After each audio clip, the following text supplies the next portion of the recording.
Good evening, everyone. On behalf of the Community Unit School District 300 Board of Education, we would like to thank you for being in attendance both virtually and in person for tonight's board meeting.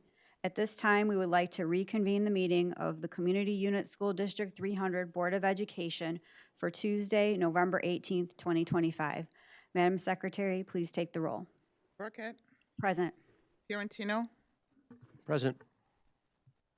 Lanemark, Present. McKinney present, Melia, Present. Zettler. Present. You have 6 board members present. Great. Dr. Smith? At this time, I'd like to invite Principal Dr. Megan Buchanan from Eastview Elementary School and her students to lead us in the Pledge of Allegiance. Parents, please come forward and take pictures or videos or whatever you'd like.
Okay, good evening, Dr. Smith, President Burkett, and members of the Board of Education. My name is Dr. Megan Buchanan. I'm the proud principal of Eastview Elementary School. We are so excited to lead this evening's Pledge of Allegiance. Thank you to the Board of Education and Dr. Smith for having us here with you tonight. It's truly a privilege to stand before you and recognize the remarkable ECU students who exemplify excellence in every facet of their lives. At Eastview, we work hard to ensure students live by the 3 E's. ECU students choose to respect education, respect the environment, and respect everyone. The students before you were selected by their teachers to be a SOSA, a student on special assignment. These students demonstrate leadership at Eastview and contribute to the MTSS team's important decisions. They give their fellow students a voice. I'd like to introduce you to our students standing before you tonight. Beginning in 1st grade, and go ahead and wave, we have Harper Nowak. In 2nd grade, we have Gavin Foes. 3rd grade, Henry Bernacki. 4th grade, Gannon Hackle. And 2 lovely 5th grade ladies, Sloan Daly and Hannah Cass.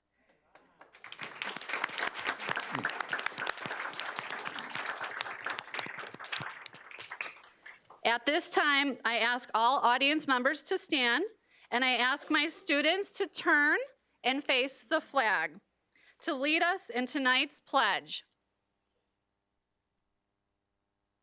I pledge allegiance to the flag of the United States of America and to the republic for which it stands, one nation, under God, indivisible, with liberty and justice for all. Thank you for having us tonight.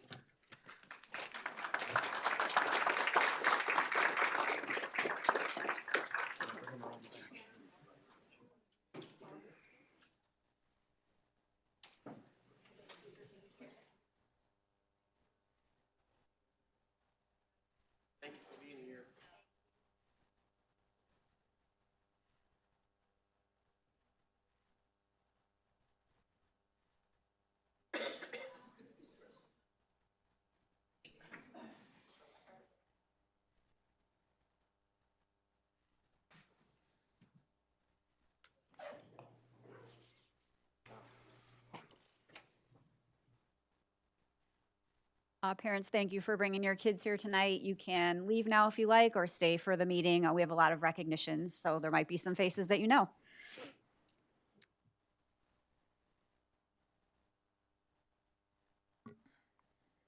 Item 5, approval of the agenda. There have been no changes to the agenda. Is there a motion to approve the agenda? So moved. Is there a second? Second. Madam Secretary, please take the roll. Fiorentino, Aye. Zettler, Melia, Aye. McKinney, aye. Lindmark, Aye. Burkett. Aye. Motion passes 6-0. Okay, up next, we have recognition. Dr. Smith. Okay, for tonight's staff recognition, we will be celebrating staff with 30 or more years of service. This is super exciting. Hoping, fingers crossed, 30 years. Wow.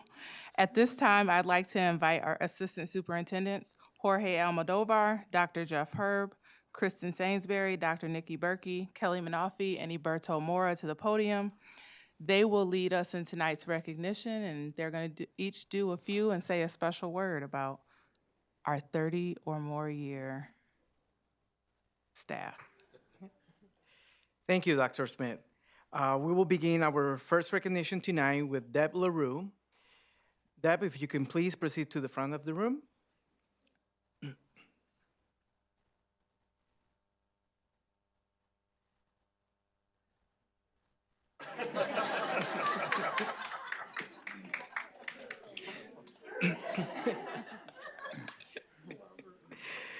Congratulations to Deb LaRue, who currently serves as a literacy interventionist at Perry Elementary School.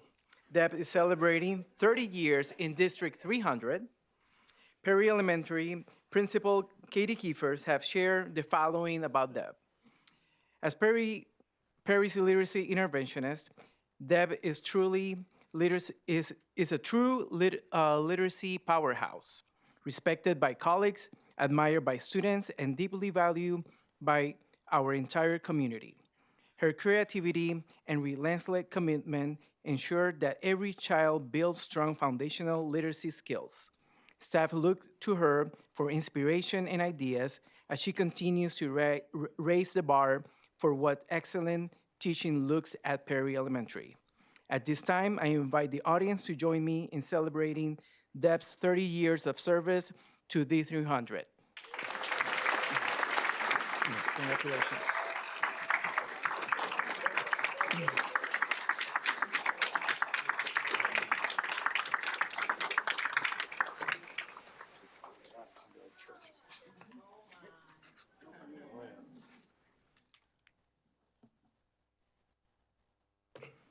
Now I would like to invite Lisa Feldman to the front.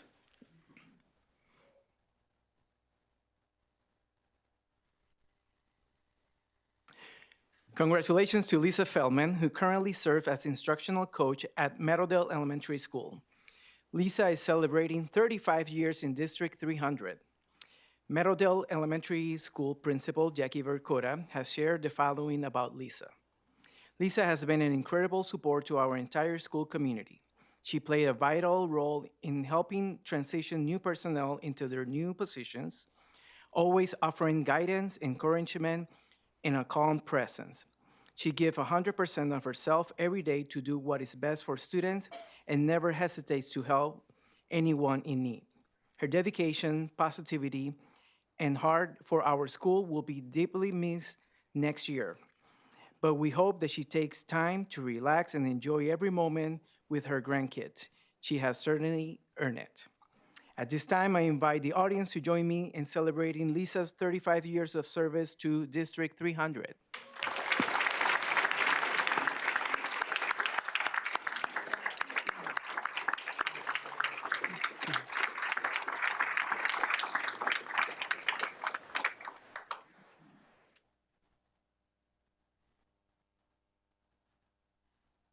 At this time, I will invite Assistant Superintendent Dr. Jeffrey Herb to the podium to continue our recognition.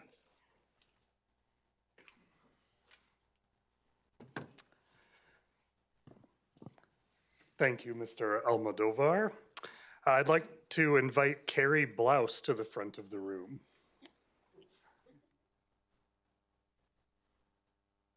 Let you walk up in total silence, isn't that fun? No problem. Congratulations to Carrie Blouse, who currently serves as a second grade teacher at Sleepy Hollow Elementary School. Carrie is celebrating 30 years in District 300. Sleepy Hollow Elementary School Principal Carrie Littlehale has shared the following about Carrie. Students at our school know that when they have Carrie Blouse as their teacher, they're in for something special. She means business, and that business is learning more than they ever thought possible, all while being accepted and loved for who they are. Beyond her incredible impact in the classroom, Carrie also guides her second grade PLC and serves as a dedicated lead representative. Congratulations, Carrie, on an extraordinary 30 years of inspiring excellence, fostering deep learning, and positively influencing both students and colleagues. At this time, I invite the audience to join me in celebrating Carrie's 30 years of service to District 300.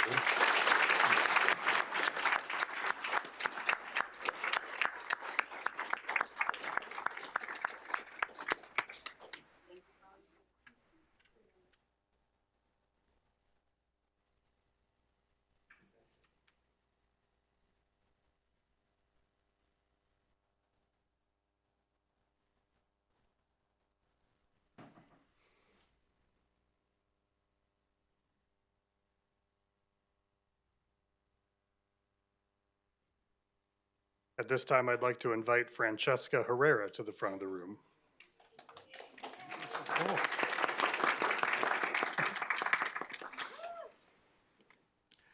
Congratulations to Francesca Herrera, who currently serves as a third grade teacher at Hampshire Elementary School. Francesca is celebrating 30 years in District 300. Hampshire Elementary School Principal Jennifer Nolan has shared the following about Francesca. Francesca has positively impacted student learning at HES for the last 3 years. Her deep care for all students shines through in the ways she interacts with them, nurturing confidence and working to help students reach their potential as learners. Her positive attitude and genuine love of learning make her a role model for colleagues. HES is grateful for the impact she continues to make on our students, families, and staff. At this time, I invite the audience to join me in celebrating Francesca's 30 years of service to District 300.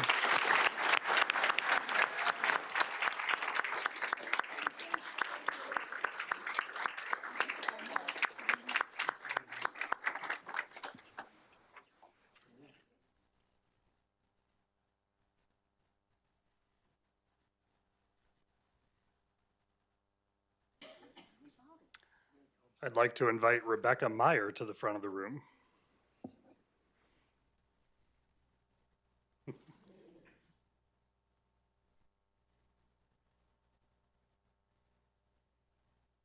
Congratulations to Rebecca Meyer, who currently serves as a physical education teacher at Sleepy Hollow Elementary School.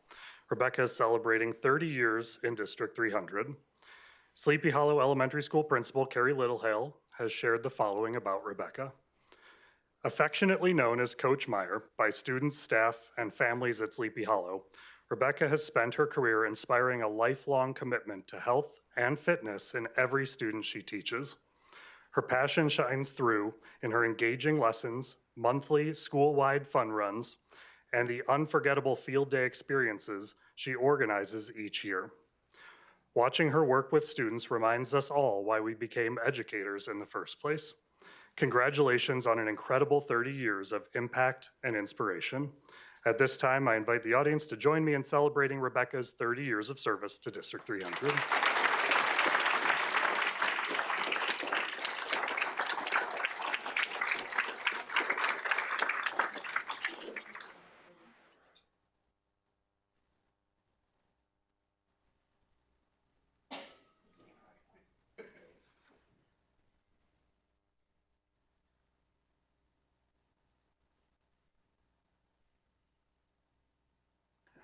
I'd like to invite Kate Nangle to the front of the room.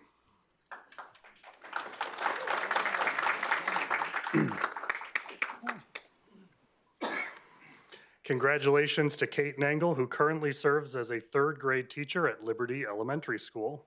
Kate is celebrating 30 years in District 300. Liberty Elementary School Principal Stephanie Watson has shared the following about Kate.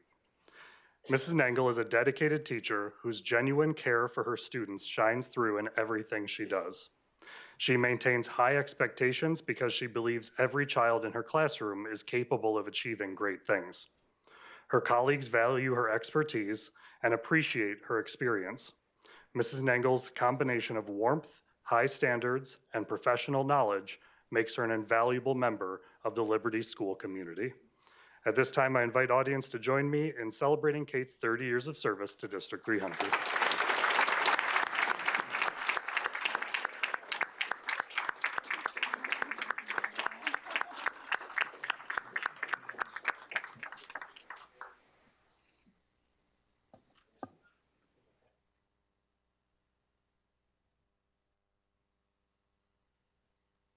I'd like to invite Teresa Nellis to the front of the room.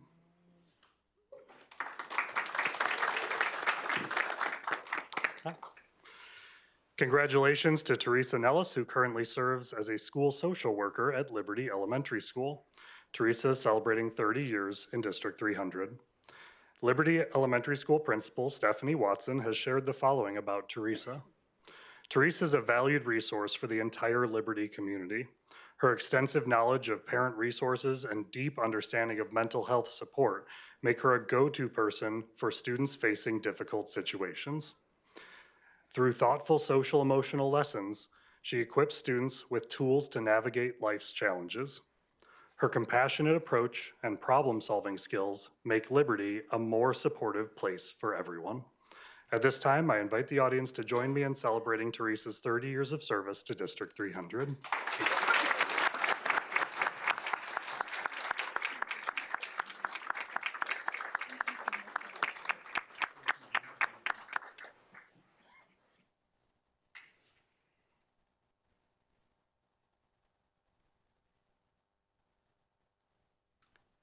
I'd like to invite Felicia Thorne to the front of the room.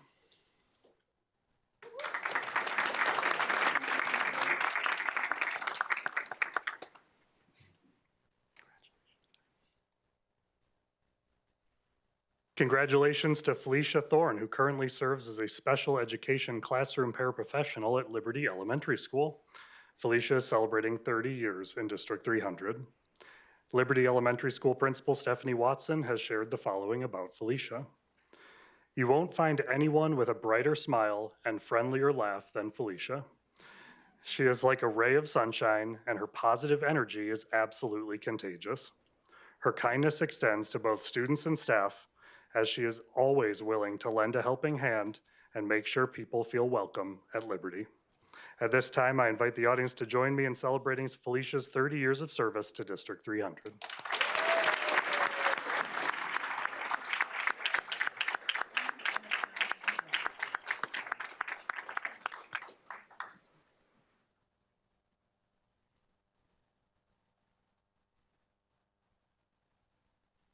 This is my last one, don't worry. If Dory Peterson could come to the front of the room, please.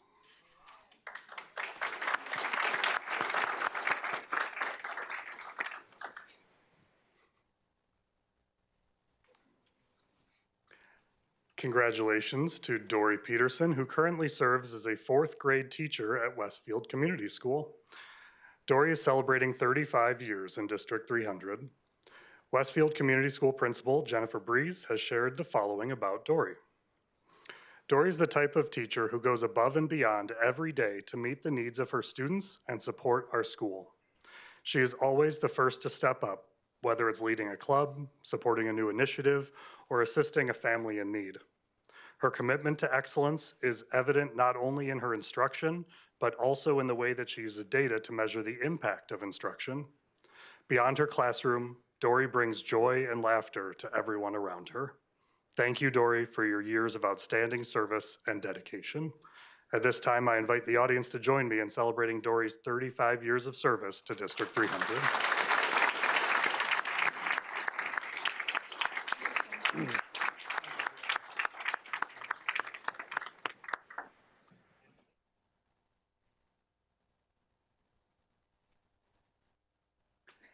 At this time, I would like to invite Assistant Superintendent Kristen Sainsbury to the podium to continue tonight's recognition.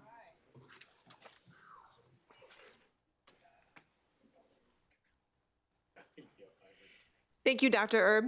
I'd now like to invite Dr. Jane Halligan to the front of the room.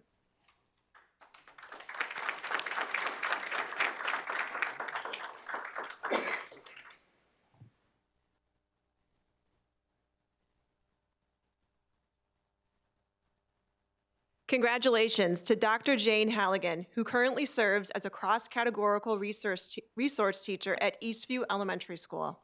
Jane is celebrating 30 years in District 300. Eastview Elementary School Principal Dr. Megan Buchanan has shared the following about Jane. Jane is an exceptionally talented educator whose dedication and expertise have made a lasting impact on both students and staff at Eastview. She leads with passion, fosters a culture of collaboration, and puts extra effort into events and celebrations. Her innovative approach to teaching and learning inspires excellence and ensures that struggling students have the opportunity to thrive. We are proud to recognize Dr. Halligan for her remarkable contributions to Eastview. At this time, I invite the audience to join me in celebrating Jane's 30 years of service to District 300.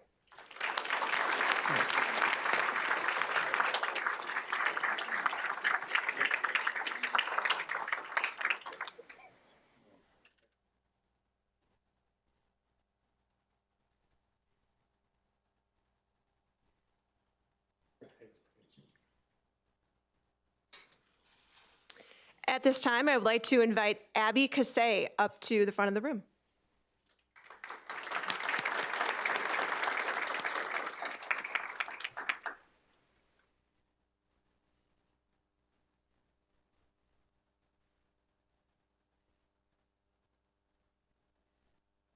Congratulations to Abby Cassay, who currently serves as a bilingual general education paraprofessional at Algonquin Lakes Elementary School. Abby is celebrating 30 years in District 300. Algonquin Lakes Elementary School Principal Marilyn Jankovich has shared the following about Abby. Tonight, we proudly celebrate Abby for an incredible 30 years of dedicated service to District 300.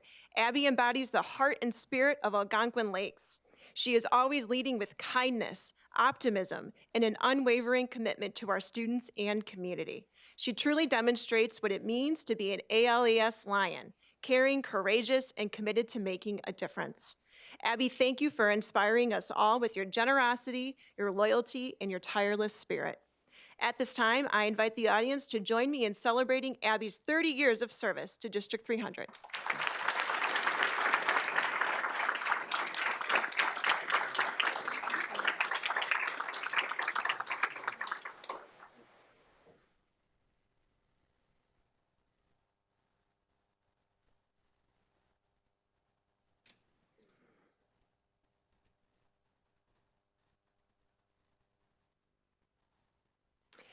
At this time, I'll invite Assistant Superintendent Dr. Nikki Berkey to the podium to continue our celebration.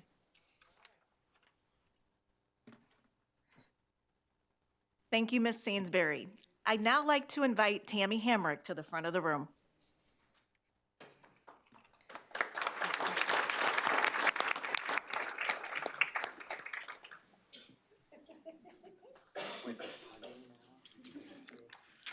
Tammy and I have history, so celebrating 30 years, Tammy Hamrick. So congratulations to Tammy Hamrick, who currently serves as a social studies teacher at Hampshire Middle School. Tammy is celebrating 30 years in District 300. Hampshire Middle School Principal Nick Poole has shared the following about Tammy. A true leader at Hampshire Middle School, Ms. Hamrick has served both as a team leader and department representative, guiding her colleagues with professionalism and care. She has played a key role in supporting the growth of student clubs and organizations at HMS, including the establishment of our Beta Club. Her dedication to students and commitment to building a vibrant school community have made a lasting impact on all who have had the pleasure of working with her. At this time, I invite the audience to join me in celebrating Tammy's 30 years of service to District 300.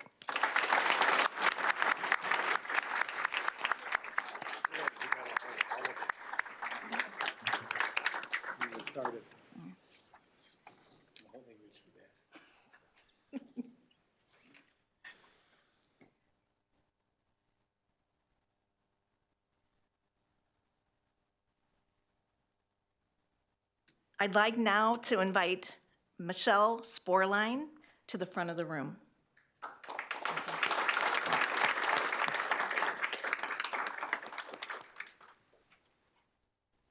I'd hug you too. Mike's giving me a hard time. Congratulations to Michelle Sporline, who currently serves as a cross-categorical resource teacher at Carpentersville Middle School. Michelle is celebrating 30 years in District 300. Carpentersville Middle School principal Nick Herrera has shared the following about Michelle. For the last 30 years, Michelle has served D300 students as a special education teacher, working with students from kindergarten through 8th grade. She has changed the lives of countless students and families through her dedication, ensuring that all students feel seen, valued, and supported. D300 and the CMS community would not look or feel the same without her kindness, patience, and love for her students. At this time, I invite the audience to join me in celebrating Michelle's 30 years of service to District 300.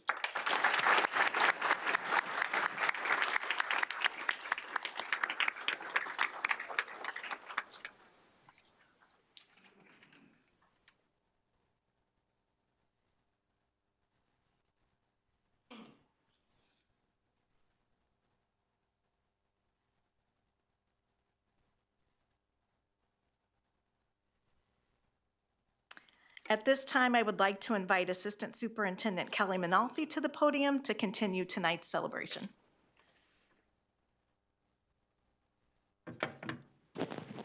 Thank you, Dr. Berkey. I'd now like to invite Erlene Hunley to the front of the room. Hey. Oh, wow. How special that I get to do this for you. We too have history. Celebrating 30 years, Erlene Hunley. Congratulations to Erlene Hunley, who currently serves as the Secretary for Oak Ridge School Principal, Stacy Wilkinson. Erlene is celebrating 30 years in District 300. Ms. Wilkinson has shared the following about Erlene. Erlene is a hardworking and dedicated individual who consistently goes above and beyond to support our school community. Her commitment and passion for her work have truly made a positive impact. She works tirelessly behind the scenes, going above and beyond in every task she undertakes. Erlene's unwavering support has made a lasting impact, and we are incredibly fortunate to have her as a part of our team. Thank you, Erlene, for your hard work and for being an inspiration for all. At this time, I invite the audience to join me in celebrating Erlene's 30 years of service to District 300.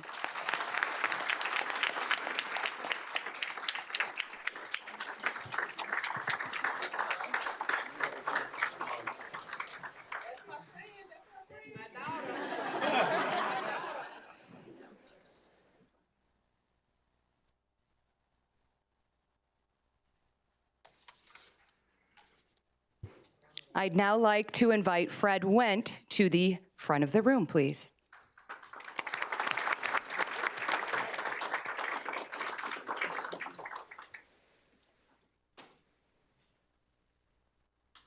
This is a big one. Celebrating 40 years, Fred Wendt. Yes.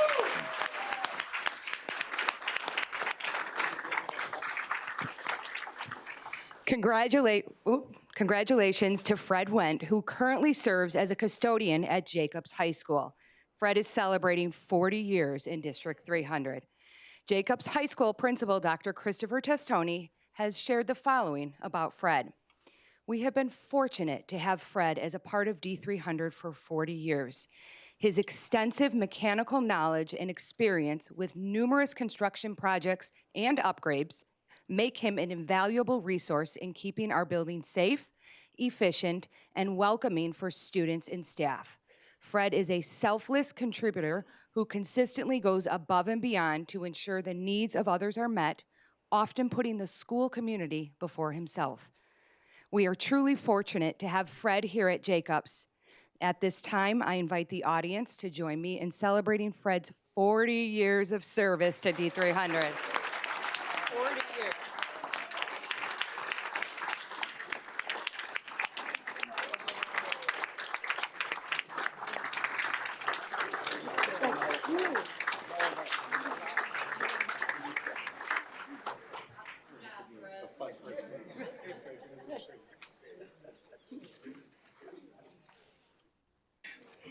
At this time, I would like to invite Assistant Superintendent Iberto Mora to the podium to continue tonight's recognition.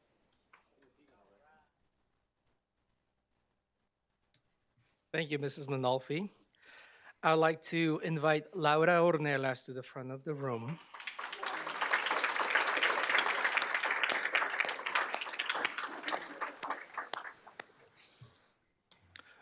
Congratulations to Laura Ornelas, who currently serves as Human Resources Specialist here at School District 300 Central Office. Laura is celebrating 30 years in District 300. I am happy to share the following with Laura.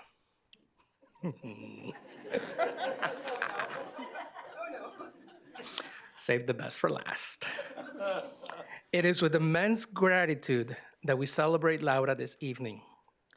Laura has consistently demonstrated an unwavering commitment to our students, staff, and community. She began working here as a bilingual assistant and then transitioned to HR, where her dedication and care to supporting our employees is evident at every turn. Laura knows everyone. Not only through her work, but also because she attended Dundee Crown High School. She lives in the community. So with that, we extend our heartfelt thanks to Laura and look forward to many more years of service.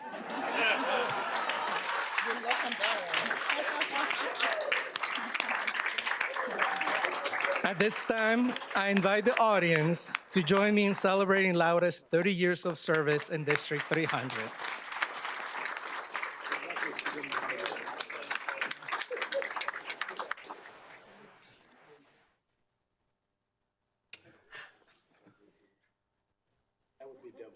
No, stop.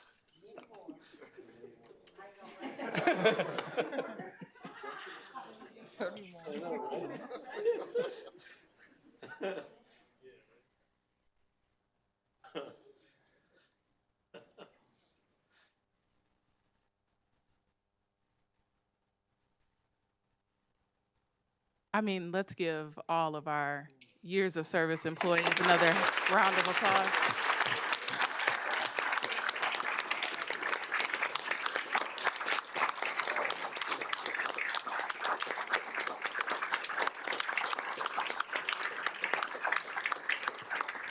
I mean, when you talk about core memories and pride, these are the things that make me so proud to be the superintendent of District 300. So thank you again for all your years of service.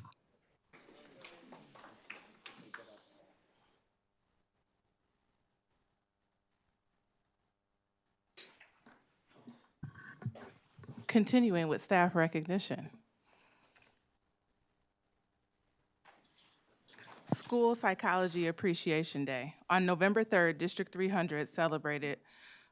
Yes, please go ahead. We need you back tomorrow. Please go ahead and have a wonderful evening. Thank you for joining us. Yeah.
Okay, yes.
As we continue a recognition this evening, we'd like to celebrate our School Psychology Appreciation Day, which was on November 3rd.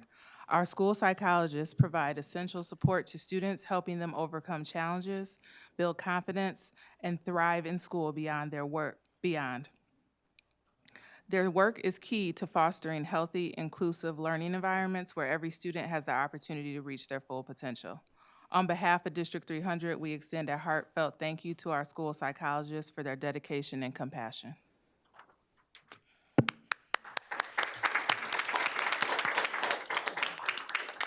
Education Support Professionals Day is tomorrow, November 19th. In District 300, these valued team members include our secretaries, specialists, administrative staff, food service workers, paraprofessionals, hall monitors, and many more. They work behind the scenes and alongside educators to create safe, welcoming, and supportive environments for student learning. On behalf of District 300, I extend a sincere thank you to our education support professionals.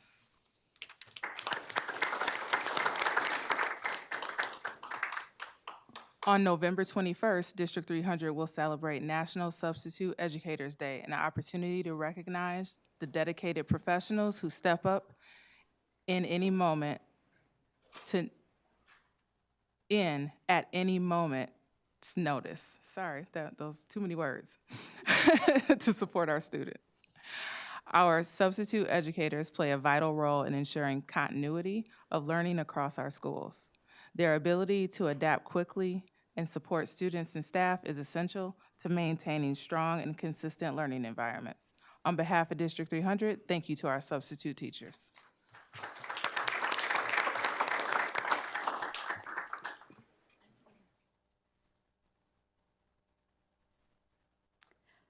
On November 11th, District 300 proudly observed Veterans Day. In recognition of the observance, veterans were invited into many of our classrooms to share their stories and inspire our students. In addition, our educators engaged their classes in activities that highlighted the significance of military service and the sacrifices made by veterans. We are honored to have many who have served within our District 300 community, individuals whose dedication to both our nation and our students is immensely commendable.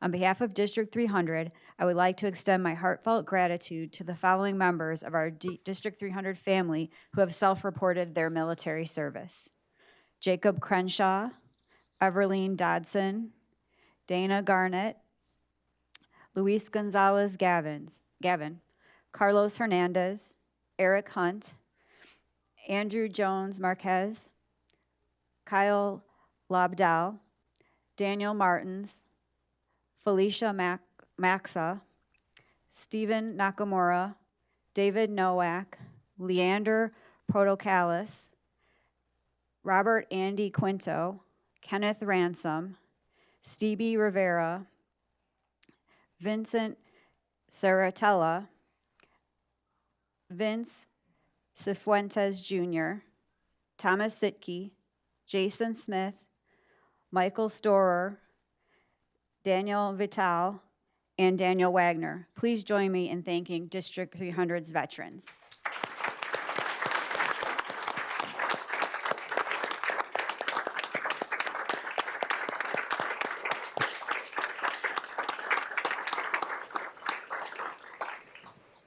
I just want to add that we have all of our schools celebrate our veterans every year, and I was able to join the ceremony at Hampshire Elementary School this year for the first time. I get to go a different spot every year. It was wonderful, just a great moment to pause and say thank you. And so, again, it was a wonderful day of celebration and honoring our veterans in District 300. Good evening, Board of Education, Superintendent Smith, and community members. November 15th was School Board Members Day in Illinois, and we would like to take this opportunity to express our sincere appreciation to our Board of Education. Our board members volunteer their time out of a deep commitment to public education, serving without compensation to support our students, staff, and community. Their leadership guides district policy, budgeting, and strategic priorities while fostering partnerships that strengthen our schools. Through their work, District 300 continues to grow, innovate, and thrive. Tonight, I'm happy to announce that the District 300 Board of Education recently earned the School Board Governance Recognition from the Illinois Association of School Boards, or IASB. This is a recognition that the board also earned in 2021 and 2023.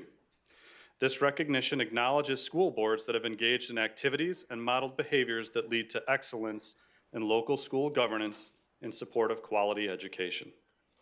Our school board was one of only 42 in Illinois to earn such a designation. IASB will be providing the district with a new tab for our plaque for recognition very soon. To each of you, thank you for your service. We're also pleased to continue the Adopt a Board Member tradition. Each year, schools across District 300 adopt a board member to help build stronger relationships and maintain meaningful connections with the communities that you serve. These adoptions provide opportunities for school visits, collaboration, and shared celebration of our student and staff accomplishments.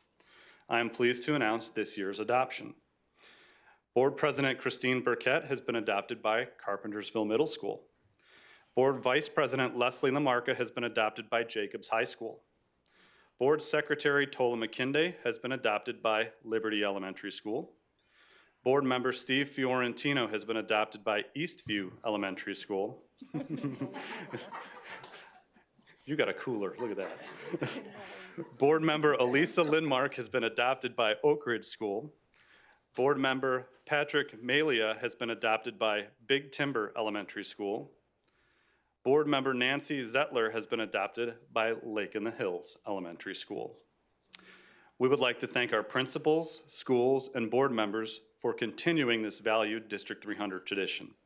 Please note, as you're noticing, there's a small token of appreciation from your adopted schools in front of you. Thank you all for joining us and recognizing the Board of Education this evening.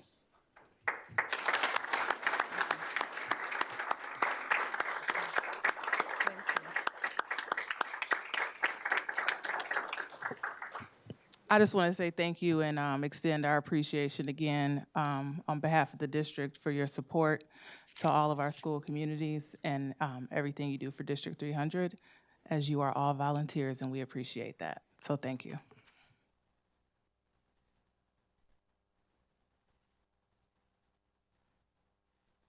All right. District 300 community members, all community unit school District 300 board meetings follows rules of decorum that promote civil, productive discussions by requiring all in attendance to remain in their seats, be respectful, listen attentively, stay focused on the agenda, and avoid personal attacks or interruptions. These rules ensure a fair and orderly environment for decision-making and public participation. Board members will respect others by treating all members, staff, and the public with courtesy and listen to their points of view with an open mind. Stay on topic by focusing discussions on the issues at hand and avoid personalizing debates or making disparaging remarks about others. Follow procedures for speaking and debating during the meeting. The board will listen and be respectful and will consider public comments, but will not dialogue or engage with speakers in this forum. The public will sign up to speak in advance if they wish to comment according to the established process. Respect time limits by making their comments within the allotted time. Stay on topic to ensure their comments are relevant to the board's business. Speak respectfully and express their opinions and do so in a professional manner. Persons displaying disruptive behavior will be asked to stop their disruptive behavior. In addition, our district safety officer or his agent may warn them that continued disruptive behavior will result in additional consequences. If the disruptive behavior continues, the individual or individuals will be removed from the meeting. We look forward to a productive meeting. Thank you for your cooperation. Please note that the Open Meetings Act provides any person the opportunity to address the board under the adopted public participation policy. That being said, the board would like to advise the public that we will not consider statements read during public participation that are not authored by the reader to be credible unless the board has previously received the statement in writing from the author. Additionally, the author should indicate that he or she has granted the public participant the authority to read the statement on his or her behalf. We've had 7 people sign up for public participation. I will call each of you individually up to the podium. Please state your name and relationship to the district and limit your comments to 3 minutes. Please note the following. Each speaker has been provided with the guidelines for public participation. Minors need to be accompanied by their parents or guardians. The board will consider your comments but will not dialogue or engage with speakers in this forum. Questions raised may be assigned to the superintendent for an answer. As appropriate, a member of the administration may reach out to the speaker to give them relevant information or to ask for additional information. This is done to make sure the board has all the information needed to properly address the speaker's concerns. Charges, complaints, or challenges against staff members of the district will not be heard in open meetings and should be made in writing to the board and superintendent. We also ask that speakers refrain from personally attacking district staff members or members of the board. Pursuant to board policy, this evening's participants must limit their comments to 3 minutes.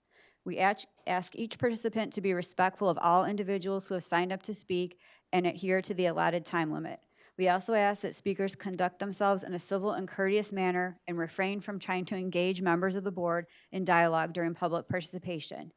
Failure to abide by the board time rules or those found out of order by the board may lead to exclusion from the meeting to be fair to all participants. Thank you for your understanding and cooperation. Our first speaker is Jennifer Grant.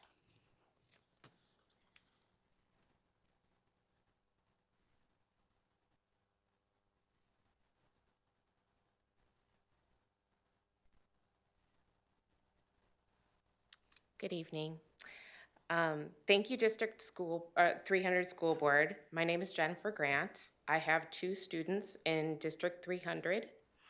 I am here today to ask you to create a safe zone around our school properties. As you know, ICE has been operating in our community, and parents and caregivers have been easy targets when dropping off and picking up their students from school.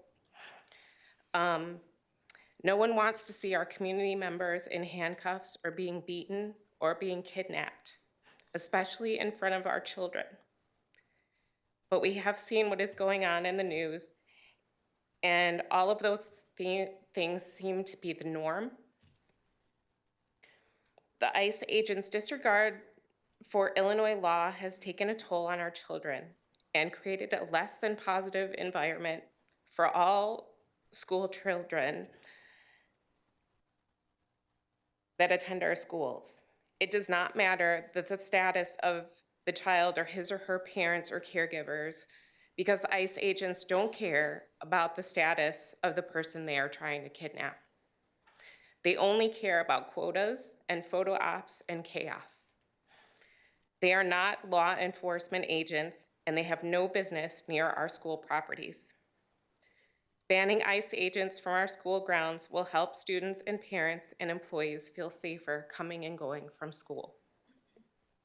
Additionally, it will make other children and parents and school employees who have relationships with those community members feel more at ease. At District 300, we are all about learning and excellence. And so let's give people one less thing to worry about so we can get back to learning and teaching. The time to act on this has already passed, and the next best time to act is now. Here are the first steps to a safer environment that you could review and approve today. Pass on an additional resolution to explicitly prohibit ICE and other federal immigration enforcement from conducting any activities on school-owned property, including parking lots, school buses, and bus stops. Require permanent, clearly visible signs on all parking lots that ICE enforcement is prohibited, in addition to window signs clearly stating that masks or other coverings are prohibited to be worn by ICE agents. ICE presence should be treated like an active shooter protocol. Prohibit ICE from entering school property without a signed judicial warrant. We know that they've been signing their own warrants. Instruct security. Thank you. Our next speaker is Dr. David Scarpino.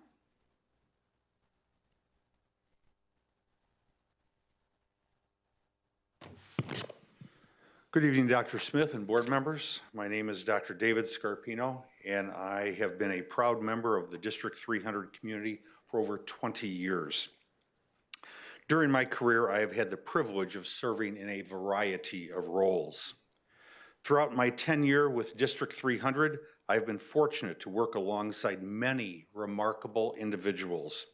Tonight, several of these colleagues, which unfortunately they've already left, are being recognized for their significant years of dedicated service to our district. In today's world, it is increasingly uncommon for someone to remain with the same organization for 10, 20, or even 30 years and beyond. I want to take this opportunity to offer my heartfelt congratulations and sincere gratitude to those honored this evening. Their commitment, selflessness, and dedication are truly exceptional. Many of these outstanding individuals have provided invaluable support to me throughout my career here in District 300, whether during my time in the central office, as a building principal, or even while serving on the school board. Their contributions have earned my respect and appreciation, and I'm deeply thankful for all they have done for our community. Congratulations to everyone who is recognized this evening, and I wish them continued success in all of your future endeavors. They truly are remarkable people. Thank you very much. Thank you. Our next speaker is Ariana Rizzola.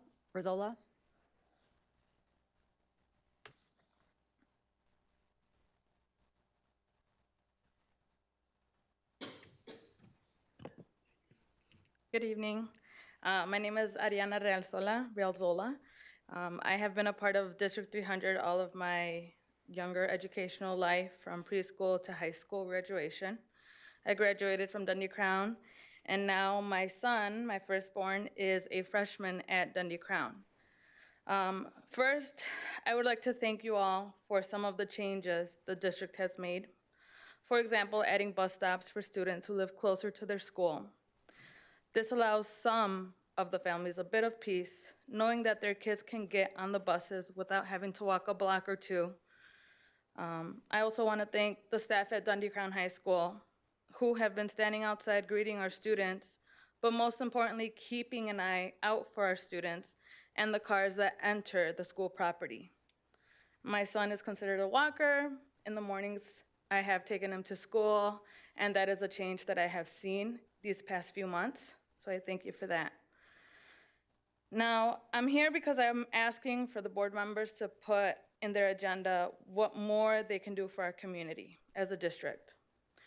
Right now, the Latino community is being targeted, but we also have Polish families, families from the Ukraine, African families, among other nationalities who are either undocumented or in the process of receiving some form of relief to be here in the United States legally. These past few months, these families have been targeted by ICE raids, whether it be at their jobs, driving, or in their homes. Many of these families are scared to send their children to school, and they are being reprimanded by their schools or this district because of the policies that are enforced in the whole truancy laws. So I question, how can we keep our families at peace knowing that their students will be safe at school? What new protocols can be made for schools and staff members so that they can practice just like they do so, such as fire drills, tornado warnings, and if there's an active shooter either in the school or around the school?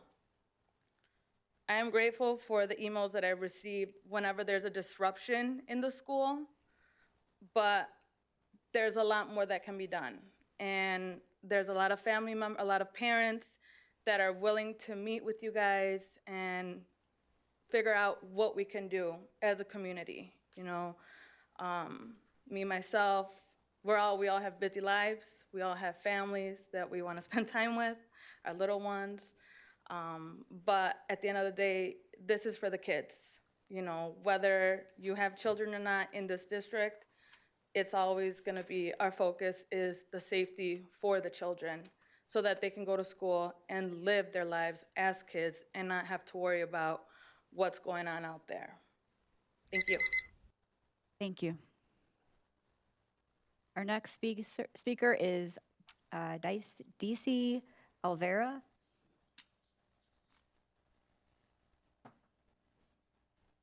Good evening, parents and board team members.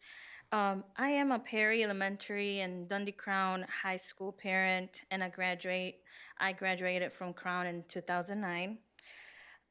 From the previous meeting that we had last month on the 28th, I want to thank you for putting together virtual Know Your Rights presentations and also having staff be vigilant around school surroundings, entrances, and exits. As the Hispanic community make up over 50% of our school district, I ask that you please keep the informative practice continued monthly as this Trump administration keeps stealing our children's peace. Our basic human rights are protected under our constitutional laws, and that's a weapon we will not surrender. Please help resonate our rights through repetition. So Gregory Bovino, the Border Patrol commander, recently publicly threatened with coming back louder, doubling ICE raids, and ready to incite more violence in the spring. He mentioned training with 1,000 additional reinforcement agents when he left Chicago. These agents hold no judicial warrants, so please come up with some additional measurements to prohibit ICE in areas surrounding school and all bus stops.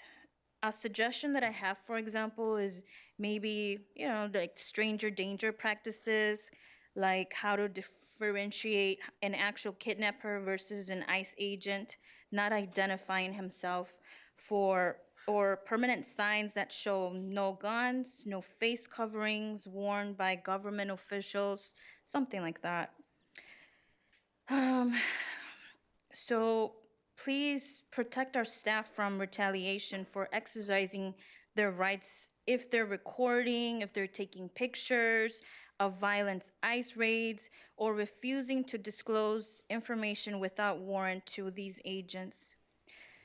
We're keeping America safe cannot be used as an excuse to intimidate and scare families and children, especially in a country that brags about liberty and the pursuit of happiness.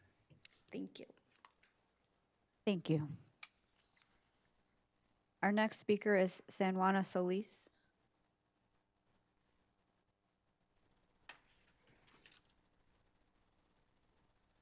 Good evening. My name is San Juana Solis. I am a Dundee Crown graduate. I have a son that attends Gulfview, and I am speaking on behalf of my family, aunts, uncles, cousins, neighbors, and other D300 families that could not be here today because they continue to be afraid. As you know, there has been ICE activity everywhere.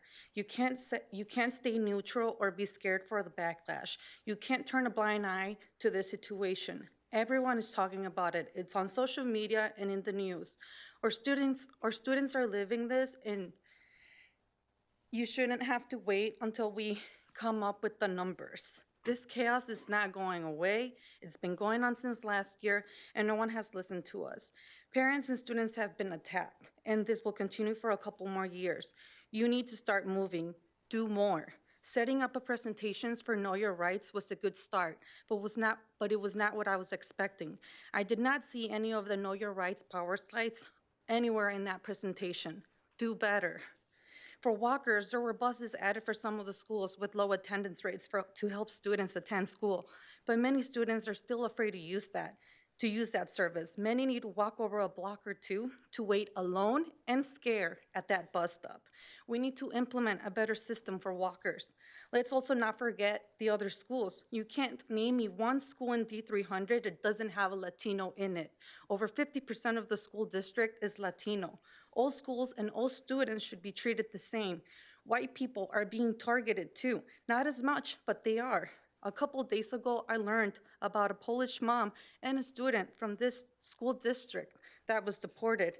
I need you to understand how vulnerable these families are. In the last meeting, someone mentioned that people fear getting their mail. They weren't lying. Someone got kidnapped down the street from Gulfview Elementary just by taking out their trash. I pass that street every day to drop off and pick up my son from school. I want my son's school, Gulfview, to be part of the School Observer Program. Elgin School District U46 has been doing this since the beginning of the year.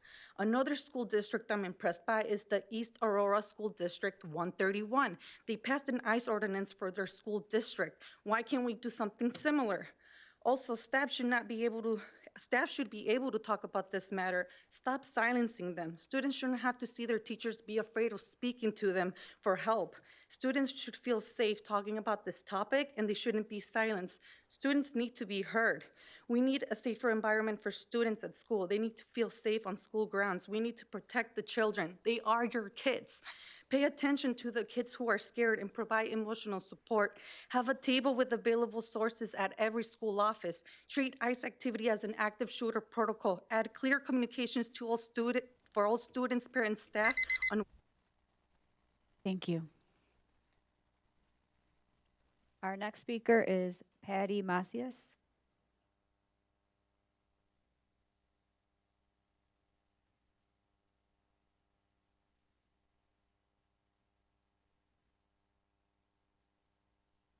Hello, my name is Patty Macias. I came last time. I come from an hour away, so I am a concerned citizen and community member. Last time we came in front of you and poured out to you our concerns, our fears, and our disappointment in you. What did you do? You added a couple buses for walkers, which their bus stop is still a block or two away. You set up a Know Your Rights presentation with no slides. Nice try. This just says you are so out of touch with our communities, and that is unacceptable. And we are holding you accountable. You are failing our students and our parents. If you don't know how to help our students and their parents who pay taxes, then what are you doing here? We are not going to take whatever little effort you're going to do to shut us up. We are not going to continue, or we are going to continue to come in bigger numbers to raise our voices for those who can't, and we are going to hold you accountable. So I am here to ask more accountability and responsibility from the board. Since I can't ask you, I wonder, how comfortable do you sleep at night while our communities and our students are terrorized, kidnapped, and harassed? Do you sleep well? Because our communities don't. Provide a safe space for children to speak up and not minimize their fears and traumas. A safe space to exercise their freedom of expression. Allow faculty and teachers to freely speak about resources available about immigration support. To freely provide and give emotional support to students who want to talk about what is going on in their communities. Allow faculty to freely speak about resources available about immigration support. No retaliation against employees who want to talk to students and who want to record any immigration enforcement activity. I hope next time we come in front of you, you do more. or you have done more. We don't need to keep coming here and asking you to do more and to plead to you and to beg you to do something for our communities. You should do better. And we'll remember this when it's time to vote. Thank you. Thank you.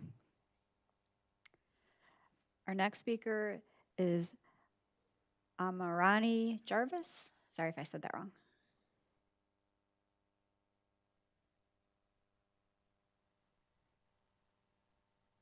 Good evening. My name is Amarani Jarvis. I'm speaking today as a parent and a community member. I'm here because our families deserve clarity, safety, and protection, especially in moments of crisis. Whether you agree on immigration policy or not, one thing is certain. Every child who walks into D300 buildings deserves to feel safe and protected. Every family deserves to know that the school is prepared, trained, and ready to respond to any threat or disruption, no matter who is at the door. When we see headlines about ICE and CBP entering neighborhoods and targeting public spaces, every parent in the community fears the same thing. Will my child be protected? This is the real fear, and it deserves a real answer. Not silence, not confusion, not we'll figure it out when it happens. A protocol is not politics. A protocol is basic emergency preparedness. We have protocols for fires and weather emergencies, for intruders and medical events, because we want staff to be trained, confident, and be able to act quickly to protect our kids. This should be no different. We are asking the school district to train all school personnel, front desk staff, administrators, security, and teachers so everyone knows their rights and how to exercise them.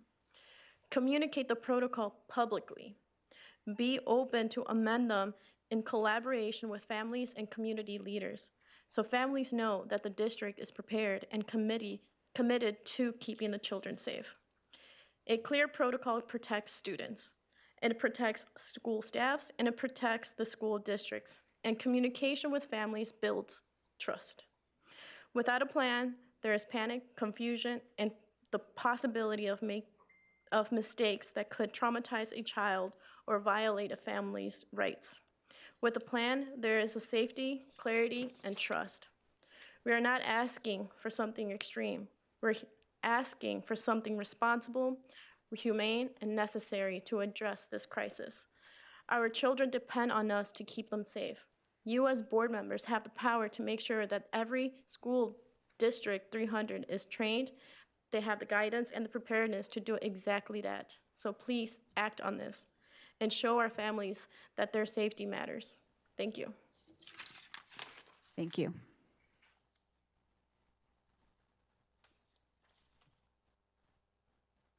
That concludes public participation. Superintendent report, Dr. Smith. I will ask Dr. Frank Williams, our CFO, to come to the podium. He will be talking to us about our tax year 2025 tentative levy.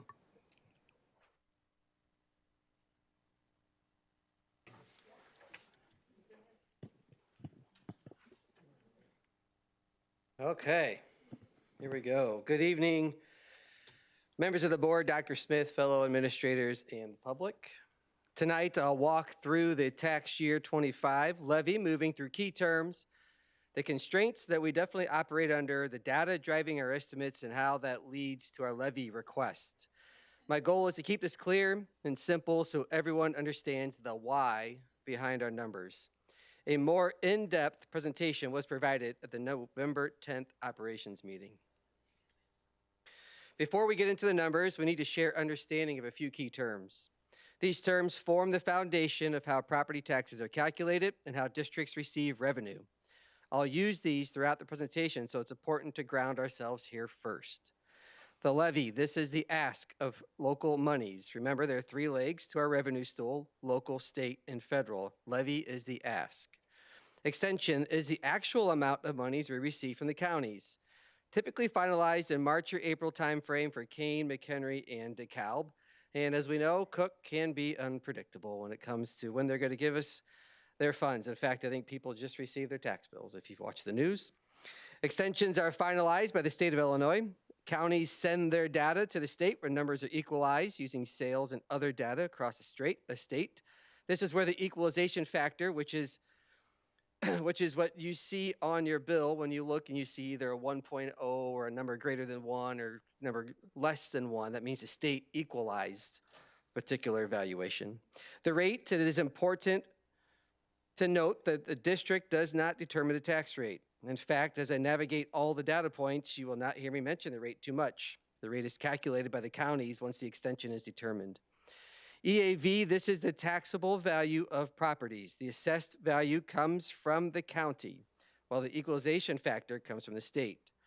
Again, the purpose of the equalization factor is to ensure assessed values are in line with statewide data. Ballooning is a method of asking for more revenue than is statutory allowed, and we'll go over that in some future slides. This is done to ensure that the district captures all available funding because the possibility of asking for not enough does exist due to the fact that some of the major data points are estimates with a 3 to 4 month lag. PTEL is the Property Tax Extension Limitation Law. This limits the amount of new revenue a district can receive to lesser of 5% or the rate of CPI, regardless of the increase in property values. So for example, if assessed valuations, remember that's done by the county, not by the district, increases by 10%, the district can only see the increase in new revenue, and for this year, that's 2.9%. You'll hear more terms as I use throughout the presentation. However, these terms form a solid foundation of how school funding through property tax work and why the levy process is so important to get right. PTEL limits our new revenue before new construction to the lesser of 5% or CPI. This year, that limit is 2.9%. So again, even if your home value raises 10%, the district still only receives 2.9% more. This is the key constraint behind every levy calculation. The percent used for the current tax year revenue increase is the previous December's CPIU, so December of '24. Understanding this important fact is a key as to why I am asking the taxpayers for the full 2.9%. Here's the historical table, taxable values of all properties in the district. EAV changes plus new property coming online are two major drivers of our revenue. Remember, when we file a levy, these numbers are still estimates. Knowing where we came from to where we are is important for our taxpayers to understand and important data to have for the calculation portion of the tax levy process. I want to stress the valuation of your property determines the tax rate and how much you pay in taxes. The district does not determine the valuation of your property or the tax rate. Both are done by the county. The district simply asks for revenue. As this chart shows, the valuation for our district has been increasing steadily since tax year 2015. Again, the amount of property taxes a property owner pays is determined off the valuation. Per the PTEL limitation, regardless of the increase in valuation, the district can only receive the lesser of 5% and the CPI. So for example, in tax year '24, property valuations across all 118 square miles averaged a 12.05% increase, and the district was only able to capture 3.4% of that new revenue. New property represents the growth occurring in the district from both residential and commercial. The district has seen tremendous growth over the past 20 years at the average of 60.3 million per year. When zooming in closer to a 3-year average, new property growth has been 82.6 million. This shows the district is a desirable place for businesses and for families. New property plays an important role because in addition to the CPI increase, so in addition to the 2.9%, the district receives 100% of the revenue from these properties, which is calculated using last year's tax rate. However, it is important to note that depending on the additional revenue from new property year over year, while reliable, is not prudent because it truly fluctuates annually. Simply looking at this chart shows the inconsistency of this number. For tax year '25, I will be recommending a tax levy of approximately $248.5 million in local revenue. which including new property, this represents a 4.99% increase, or about 11.8 million over last year's tax extension. As we learned from the key term slide, the district balloons its ask in order to ensure the capture of the new revenue where statutorily allowed. The counties will only create an extension based on our ask. So if our evaluations are incorrect and we ask for less than what we are statutorily allowed, the counties will not correct our error. Thus, the district could miss out on revenue. This is why we balloon. So to protect ourselves against this, we balloon our levy, which is what you see in an estimated column. But I remind you that regardless of what we ask for, we only get 2.9%. So the counties will adjust us back down to the statutory rate of 2.9%. By using estimates we receive from Kane and McHenry counties and historical data from Cook and DeKalb, I'm able to come up with an expected extension. Based on this data, I expect revenue with new construction to increase by 9.4 million, or about 4%. However, it is important to stress that I am using estimated data that can still change. So for example, last Monday, I gave a presentation, and the next day, McHenry County came out with changes. So the data can still change at any time. We don't receive our actual extensions until March and April timeframe. So while these projections guide our planning, the final revenue picture will not be confirmed until the counties issue their official extension in the spring. By using the same data, I'm also able to estimate that property valuations across our 118 square miles will increase on average 9.83%. So last year it was at 12%. This year, on average, across the entire district, estimate is about 9.83%. Under state law, if a district levy request exceeds 5%, it must hold a truth in taxation hearing and publish notice in advance. Although our increase is below the 5%, District 300 will still hold a public hearing and publish the levy details in the spirit of transparency and accountability to our taxpayers. My recommendation is to ask for the full amount of new revenue, 6.8 million, that can be generated from the CPI rate of 2.9%. This slide shows the context for the ask. Staff raises per our collective bargaining agreements average about 5%, or next year, that's new money needed of about $9.5 million. September CPI was 3%. If this remains the rate of inflation, costs of goods and services for next fiscal year are estimated to increase by 3.1 million. When you factor in new money from CPI and new construction estimates, plus an estimated increase in EBF, you can see we still have a deficit of about 1.5 million next year. Remember, we were placed in Tier 2 this fiscal year for EBF, and because of this, we lost roughly $4.5 million in state funding. The future of this funding still remains uncertain, as does our tier status. An additional concern is federal funding. For our current fiscal year, we lost roughly $4 million in our federal grants. The future of this funding also remains uncertain.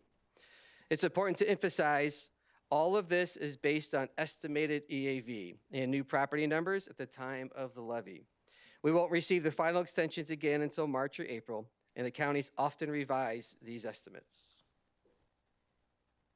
Before we look at the levy's impact on taxpayers, it helps to compare local tax contributions to what it actually costs to educate a student in D300. The per capita tuition charge, or the PCTC, represents the average cost to educate one student in the district for a year and is calculated by our auditors. This number comes from our FY24 audit. We would use this number. Why we use this one is because this is the number we would use if a student from another district asked to come and attend one of our schools. This is the dollar amount we would charge them. So it's a number that is commonly used in the districts. This comparison helps put our tax levy in perspective and shows the district delivers strong educational value for every local tax dollar collected. The average taxpayer contributes only a portion of what it actually costs to educate one student. So if you have multiple students in your household, this only represents basically one. The rest is covered by state and federal funding, primarily the EBF. This comparison is relevant because it connects what taxpayers pay to the real cost of education, helping illustrate how efficiently local dollars are being used to support our students. Here's what the levy means for a typical homeowner. Changes to your tax bill are driven primarily by changes to your property value, not the district's tax rate. The district's levies determines our local total revenue, but the counties calculate the individual tax bills. Here we see an estimated impact on homeowners in each of our 4 counties without our debt service, which actually is lower this year. So the net estimated change in tax payment could be less than what it was last year. I want to stress that these are only estimates and only take into consideration one exemption. Many counties have multiple exemptions that you could apply for.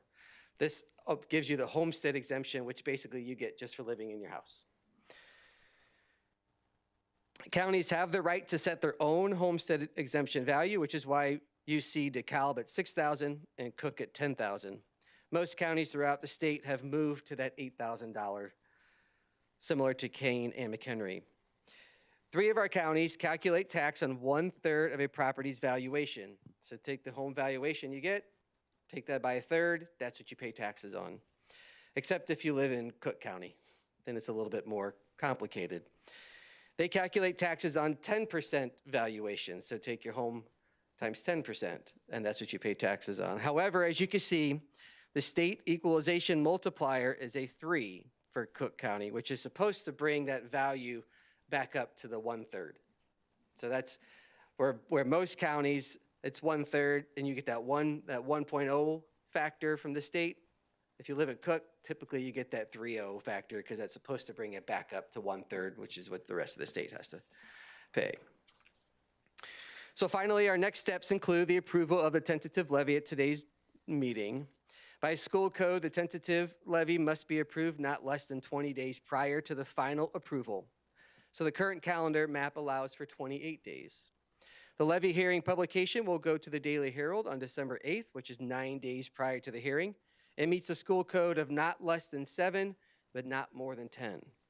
The hearing will take place at the December 16th meeting, and if approved, we will file the certificate of tax levy with the 4 counties on the 17th, ensuring that it's turned in prior to the school code requirement of the last Tuesday in December. I thank you for your time and attention, and I'm happy to answer any questions on the process, the data, or the levy request. Any questions from anyone? Thank you for once again presenting it in a way I think that we all appreciate, as it breaks it down a little differently than what we're used to hearing and is very informative. So thank you for that. You're welcome. Up next is board discussion. Item 9.1, board committee reports. I can just give the update that the next board operations committee meeting is Tuesday, December 9th at 4:30. We encourage everyone to attend or watch that online later on. Any other committee reports? Okay. Item 9.2, board discussion. Item 9.1, IASB board resolutions. Board member Lisa Lindmark would like to review the IASB board resolutions. Yes. I attended a webinar, or I watched a webinar back today. The delegate assembly is this Saturday morning at the conference, and there are, oh goodness, 10 constitutional amendments that the board of directors recommends that we adopt. Most of them are just wording changes. I sent them out to you last week if anyone has any questions on those.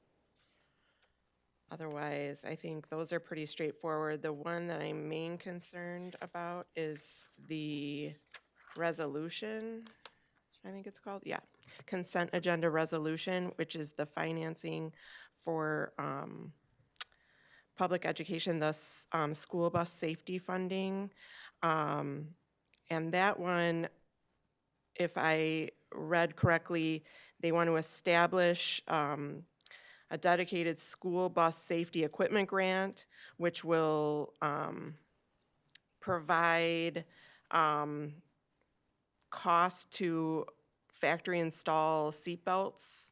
It also creates a small district waiver that extends compliance deadline to July 1st of 2034, authorizes qualifying districts to use transportation fund bond proceeds or revolving lease agreements for local cost share without counting against the district's statutory debt limit, and then directs the Illinois Department of Transportation to approve alternative research-based occupant protection technologies that may offer equal or greater safety at lower costs, giving districts flexibility to comply. They recommend a do-adopt. However, we should probably have some discussion around that. I want to thank you for your in-depth summary on it, and your recommendation would be if they continue with one, which is the safety equipment grant, you're concerned that they will take money away from, correct me if I'm wrong. Yeah, you can go up there and, I had it pulled up, but I don't at the moment. So I do have a concern with that piece of the of that recommendation. Transportation funding is already at less than 70%. So we're getting 70 cents for every dollar that we spend. My concern is that with that particular grant that they're asking for, where are they going to take the money from? And if they're going to take it from transportation claim reimbursement, that means it impacts everybody. So now we're getting 70 cents, that just gets less. And then that money would only go to the schools who do apply for the grant. So that's my only concern. The rest of the recommendation, I'm okay with. That part of the recommendation, I have a concern about. My question is, they haven't given us any like insight into what it would require to apply for this grant, correct? Correct. At this Okay. time, we don't know. Yeah, so we may not even qualify, right? That's correct. Okay, that's what I thought too. So any discussion, any comments, ideas, thoughts? My question is, would this require us to use the seatbelts, to have seatbelts installed? So the seatbelt law does go into effect, I believe, in 2030, 2031. Okay, And right now, the legislation doesn't say that they'll be required to be used, just says that the bus is required to have them. because there's a lot of studies out there that say that if in an accident situation, depending on what kind of accident, they could be more dangerous than helpful. Like not be able to get the kids out of the bus quick enough, things like Certainly. that. So I've always been kind of like, do we need it? Should we use them? Should we not? But as long as we have,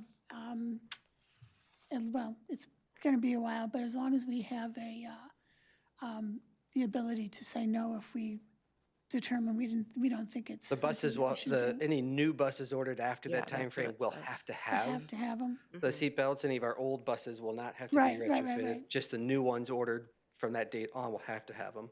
But again, the law doesn't say they have to be used, just says they have to Right. have them. Right. Okay, thank you. I feel differently on the seatbelts.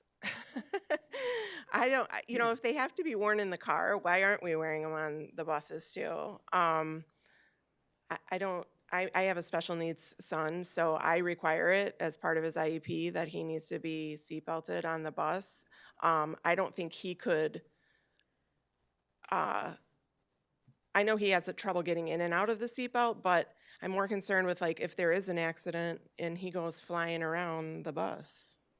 So. Is there a way to put the resolution up? I'm not sure. I'm not, it does talk about the committee's rationale. I'm not sure if there is a way. On our phones or, And, We didn't prepare that because we had already sent this Okay. information out. it was in the agenda, so I'm just gonna. Well, while you're looking up, can I ask a question about, so any new buses, but we don't currently purchase buses, correct? That's done by Durham? Yeah, Durham purchases the yellow buses. We do purchase, Okay, so as it a would- district, the white buses. Okay, so it would be those that we would be But even the Durham responsible. buses, anything purchased after 2031 would be required to have school safety Right, but I'm belts. assuming they would, I'm not exactly sure how that works. Yes, but would- they they're pay buying the for their bus and then we buses. our rate would perhaps be impacted by That's the correct. need for seatbelts. That's Okay. correct, yep.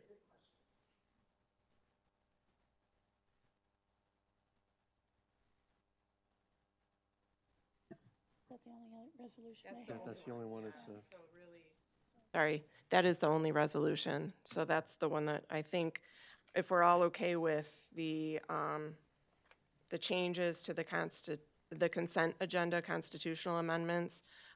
It really was just like wording, the membership classes, the delegate assembly elections, board of directors, the committees, divisions.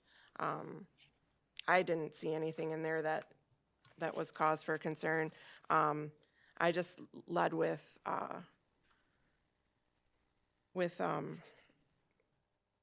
the resolution because of that cost. So I think there's a opportunity to ask questions in the delegate assembly, if that's something you guys want me to ask. And if we're more comfortable, we could put up an amendment on the floor. It just has to be then agreed upon.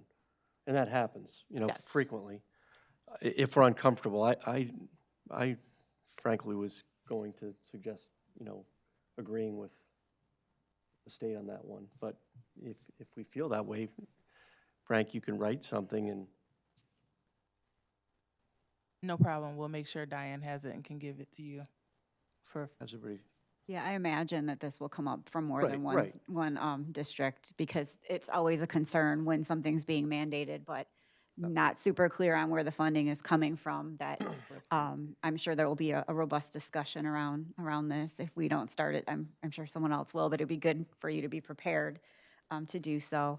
I didn't have any issues with the amendments to the Constitution, so that, and I think I did attend one of the seminars, and one of the things too is, we'll have this discussion here, but Lisa, if something changes in the moment, I, as a board member, am comfortable with you using, your opinion in that moment with regard to this bus resolution to make the decision on at least my behalf as a board member, as our delegate. So, because it can change a little bit as discussions happen in the moment.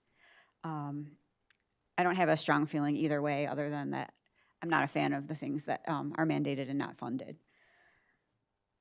Especially when it's underfunded to begin with. Yes.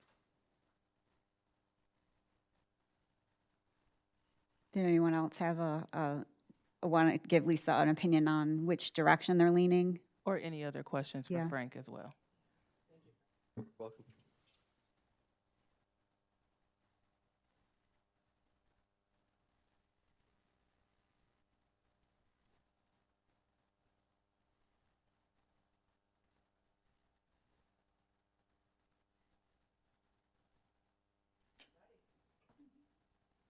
All right, thank you for serving as our delegate. It's an interesting experience. I'm sure you'll enjoy being in a room full of, it's kind of exciting to see how big the state is. And I think they said there's going to be record attendance for this year at the conference with delegates. So it will be a very packed room, and you'll be impressed.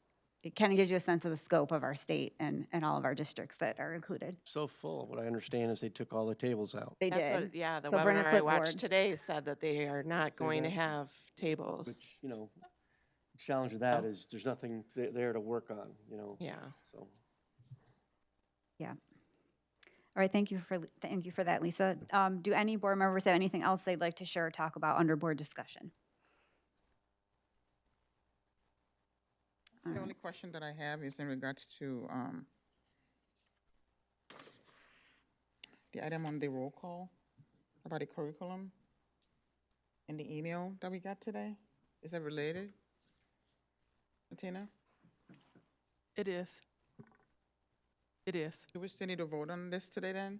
Yes. So how do we address that? We will use the chain of command, and the person that is responsible for that will follow up with that email. You're very comfortable with that? Yes, we are confident in what we're asking the board to vote for. If there's something the board is unclear on, we're prepared to answer questions. We're talking about the math adoption? Yeah, should that come up when we move down to roll call items? Yeah, if for there are discussion? additional questions, we are ready to answer them.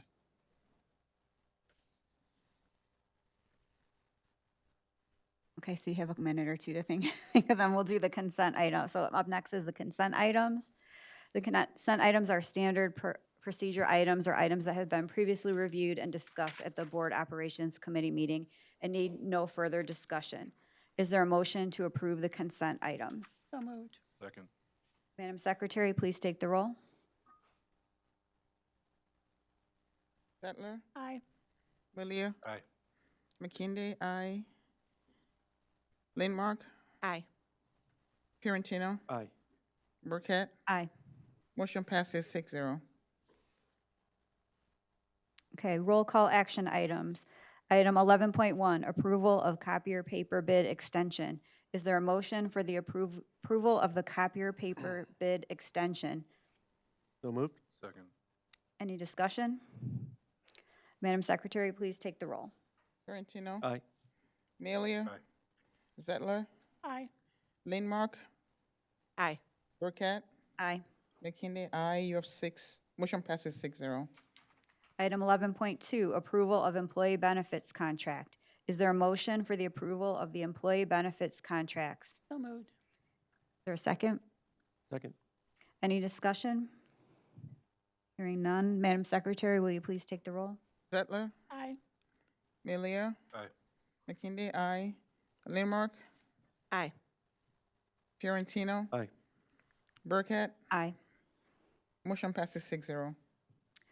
Item 11.3, approval of science supplies contract extension. Is there a motion for the approval of the science supplies contract extension? So moved. Second. Any discussion? Okay, hearing none. Madam Secretary, will you please take the roll? Melia, Aye. McKinday, aye. Zettler, Aye. Landmark, Aye. Fiorentino, Aye. Burkett. Aye. Motion passes 6-0. 11.4, approval of time and materials contract extension. Is there a motion for the approval of the time and materials contract extension? So moved. Is there a second? Second. Any discussion? Madam Secretary, please take the roll. Zettler, Aye. Landmark, Aye. Melia, Aye. Fiorentino, Aye. Burkett, Aye. McKinday, aye. Motion passes 6-0. Item 11.5, approval of outdoor awning project proposal. Is there a motion for the approval of the outdoor awning project proposal? So moved. Second. Any discussion? Madam Secretary, please take the roll. Zettler, Aye. Melia, Aye. Landmark, Aye. McKinday, aye. Fiorentino, Aye. Burkett. Aye. Motion passes 6-0. 11.6, approval of school maintenance project grant. Is there a motion for the approval of the school maintenance project grant? So moved. Second. Any discussion? Madam Secretary, please take the roll. Zettler, Aye. Landmark, Aye. Fiorentino, Aye. Burkett, Aye. Melia, Aye. McKinday, aye. Motion passes 6-0. 11.7, approval of tentative levy and resolutions. Is there a motion for the approval of the tentative levy and resolutions? So moved. Second. Any discussion? Madam Secretary, please take the roll. Melia, Aye. Zettler, Aye. Burkett, Aye. Fiorentino, Aye. Landmark, Aye. McKinday, aye. Motion passes 6-0. 11.8, approval of proposed school calendar for 2026-27, 2027-28, and 2028-29. Is there a motion for the approval of the proposed school calendar 2026-27, 2027-2028, and 2028-2029? So moved. Is there Second. any discussion? Madam Secretary, please take the roll. McKinday, aye. Zettler, Aye. Melia, Aye. Landmark, Aye. Fiorentino, Aye. Burkett. Aye. Motion passes 6-0. 11.9, approval of working cash loan resolution. Is there a motion for the approval of the working cash fund resolution? So moved. Second. Any discussion? Madam Secretary, please take the roll. Melia, Aye. Landmark, Aye. Zettler, Aye. McKinday, aye. Fiorentino, Aye. Burkett. Aye. Motion passes 6-0. Item 11.10, approval of boundary change. Is there a motion for the approval of the boundary change? So moved. Second. Any discussion? I just wanted to ask one question on that. We are dealing with the families that are impacted. We are, yes. We've contacted each family that is currently within that boundary change 4 to 5 times. And it was just current families that attend Hampshire High School that would be moved to Jacobs, not 8th graders, correct? 8th graders, as they leave middle school that live within that boundary change, will now go to Jacobs. Okay, I just wanted to make sure. Thank you. Mark, Aye. Melia, Aye. Settler, Aye. Burkett, Aye. Fiorentino, Aye. McKinley, aye. Motion passes 6-0. 11.11, approval of instructional materials curriculum adoption. Is there a motion for the approval of the instructional materials curriculum adoption? So moved. Second. Any discussion? Any additional questions? I'll hold my comment for another. Something comes up. I don't have any for now. We can follow up too with what this looks like over the next year for math. Yeah. Okay. Madam Secretary, please take the roll. Settler, Aye. Fiorentino, Aye. Burkett, Aye. Mark, Aye. McKinley, aye. Melia, Aye. motion passes 6-0. I do want to say this is one of our largest adoptions. And we learned some things from the previous adoption, which was prior to my role as superintendent, when we focused on elementary literacy, and now we'll be focusing on math. As Mr. Williamson knows, we'll stay in communication about what that looks like so we can ensure that staff have what they need and are feel equipped as they enter the next school year with the new resource. Can I just ask something? Do we usually do like a postmortem, like every year, like see what worked, what doesn't work, and Yes, use we do. that for next year, for the upcoming? Yes, we do. And like I said previously, we did our major focus on literacy because at that time we were going through that change in a resource adoption, and the state had adopted a new literacy plan. And now we will do the same with math, as the state is currently drafting and sharing what that will look like as well. And we'll be able to follow that, as well as feedback from our staff as we implement the new resource.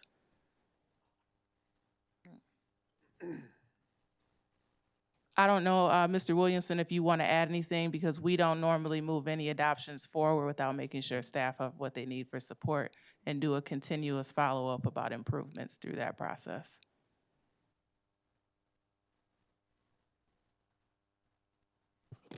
Mike Williamson, Lead 300 President. I know that we're going through that process, and to board members who haven't been here when we've done some of these major ones, we kind of cycle through several of these, kind of investigating, okay, what's the next thing that might need to be up? What's the next process? It's a lot more complicated at a high school because of the number of different curricula. But I think in this case, we've gone through a thorough process, and I have faith in what Dr. Smith is putting forward as far as getting pieces in place. We also bring together teams that go through principal recommendations and the recommendations from my people to make sure that stakeholders do have a voice in that material. That doesn't mean you're putting everybody in the room at all times, but we have representatives who do that through each building. So is that what you're looking for? Did you have anything else? That's good for now, and then we'll probably just follow up in a couple months as we talk about really getting this off the ground for next school year. Absolutely. We also usually retain an in-service day in April, and part of the point of having that day is to roll out things for the next year.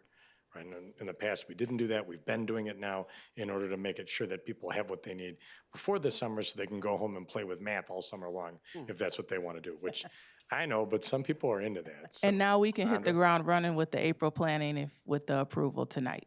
Thank you. Great, thank you for explaining that. Thanks, Mike. Item 12, closed session.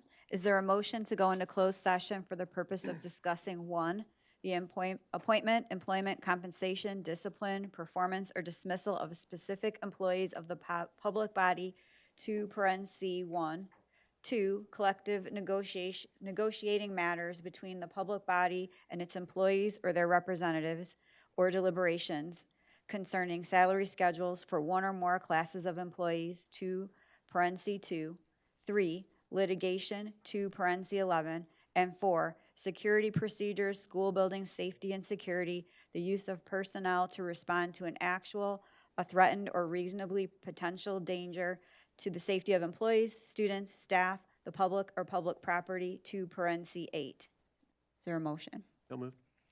Second. Madam Secretary, please take the roll. Fiorentino, Aye. Melia, Aye. Zettler, Aye. Lanemark, Aye. McKinday, aye. Burkett. Aye. Motion passes 6-0. And we will have no action to follow closed session. Thank you, everyone.